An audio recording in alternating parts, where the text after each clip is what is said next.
So Capcom allegedly... You blew it. Skip it up and that up. So Capcom has been in a little bit of a pickle over the past couple months. If you remember, in early May, I talked about how Dutch director Richard Raphorst, I think is how you say Raphorst, a rapping horse.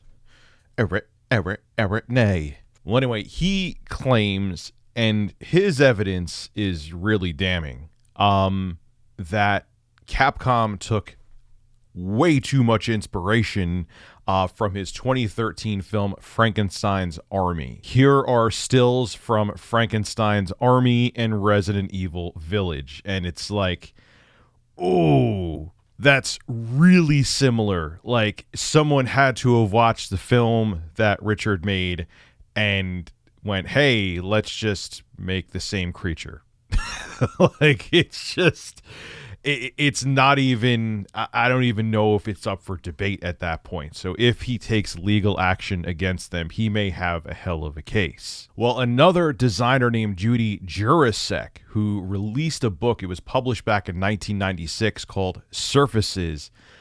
She's saying that Capcom took her work too, not just for Resident Evil. She's claiming that Capcom took her work too for games like Resident Evil 4 and the Devil May Cry games. So anyway, Judy filed her initial complaint in a Connecticut court this past Friday. In this upcoming lawsuit, she says that Capcom used photos from her copyrighted work Surfaces. Again, that was released. I was a freshman in high school when that was released. In multiple games, including RE4, Devil May Cry, other Capcom games. Surfaces is a collection of 1,200 photographs that she took herself. And the book is intended to be used for visual research for artists, architects, so on and so forth, according to the book's description. Now, Surfaces comes with the CD-ROM of these images that she took. But Jurasek says that if people want to use these images, they have to license them from her for commercial use by contacting her directly. And she said never once did Capcom contact her for licensing. Now, Jurasek pointed out that there are 80 images that have been used across Capcom's games, and we're actually going to see some examples here right now. Like, for example, here, the RE4 logo, the shattered glass texture to the left, that comes from Surfaces.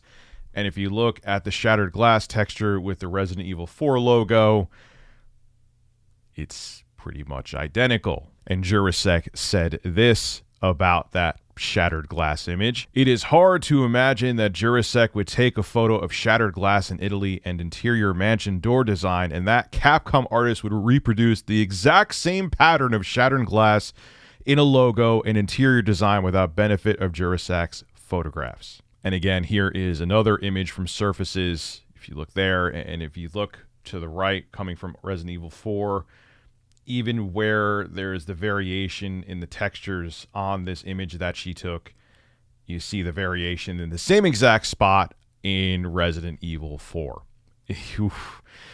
That's a hell of a coincidence at that point. And here is another image from Surfaces where we see this ornate sculpture here. And then if you look to the right where RE Remake is, that this one I think is probably the toughest sell for me in terms of from a lawsuit perspective, but you see the same kind of sculpture up top. But at the same time, with the other similarities that are, well, the artwork from Capcom's games is almost identical to the stuff from Judy's book Surfaces. Yeah, they're going to have some legal trouble. Even though when it comes to IP stuff like this, it's very tough to uphold in court. Now, Jurasek's lawyers are asking her to be awarded $12 million for the copyright infringement, and they're also asking between $2,500 to $25,000 for each image that Capcom used if she wins in court. So if she ends up winning, she's going to be in for a big payout. Let's keep in mind that Resident Evil 4 has been re-released alone, and they're saying in other games like Devil May Cry that her artwork has been used or her images have been used. If she wins, she's in for a hell of a payout. Just from Resident Evil 4 alone, how many times has that game been re-released? So, damn. But here is the thing.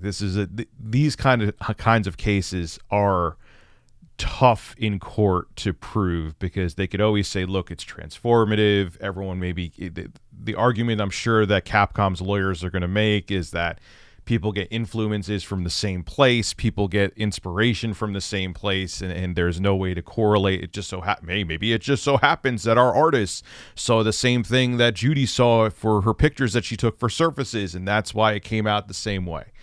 But when there's stuff specific like that shattered glass image that you're looking at from Resident Evil 4 and Surfaces, where everything looks exactly the same, it's kind of tough to defend Capcom at that point. But I don't know, man. We're going to have to wait and see. We're going to have to wait and see how this plays out, because it doesn't look good for Capcom at this point. With this accusation of plagiarism, and then going back to Richard Rapphorst's Frankenstein's Army allegation of plagiarism, which I'm looking up again at the picture right now, it's pretty damning. It doesn't look good for Capcom at this point. Doesn't mean they're going to lose in court. Like I said, these are tough court cases to win, but it's still, it just doesn't look good for the company right now. This is why you don't plagiarize, because especially with how interconnected the world is right now, you're going to get caught. It's always seems like it was inevitable even before the internet that you would get caught anyway, but now it's like, no, the internet never forgets, and everyone's interconnected. Everyone can see what everyone else is doing. So you were bound to get caught pre-internet plagiarizing. Now it's like you're just guaranteed to. You're just absolutely guaranteed to.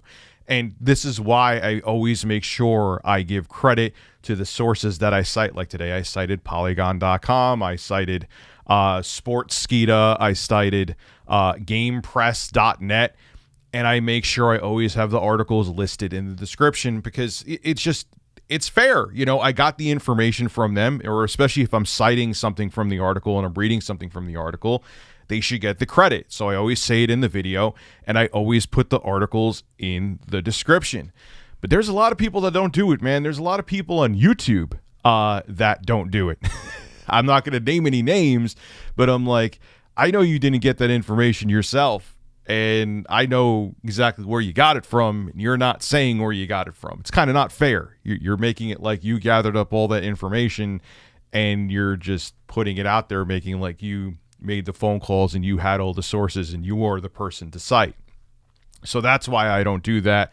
That's why I always give credit where credit's due, because one, it's the right thing to do morally, and two, if you don't, that's plagiarizing.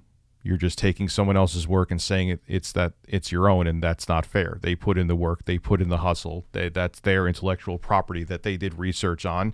If you're using it to create a video or another transformative work, just give them the credit. It takes 2 seconds to put the damn article in the description and say that, and shout out the place that you got it from. But a lot of people don't do that, and a lot of people, especially powerful companies with a bunch of money in the bank, think that they could get away with it. So if Capcom truly is guilty of this, damn right they should pay up. And I'm sure they've made so much money on Resident Evil 4. If they truly did use the images, which it looks like they did, from Judy's book, they should pay up. They could easily give her the $12 million, and they still made a boatload of money off of Resident Evil 4. They'll be just fine. This is Rich of Review Tech USA signing out. Have a good one. Hey, if you enjoy my content, consider becoming a Review Tech USA member. I'll have a link below in the description. I live stream now on this channel all the time, and it gives you access to cool emoticons to use as well while I live stream. Again, link below in the description. Thank you for your continued support.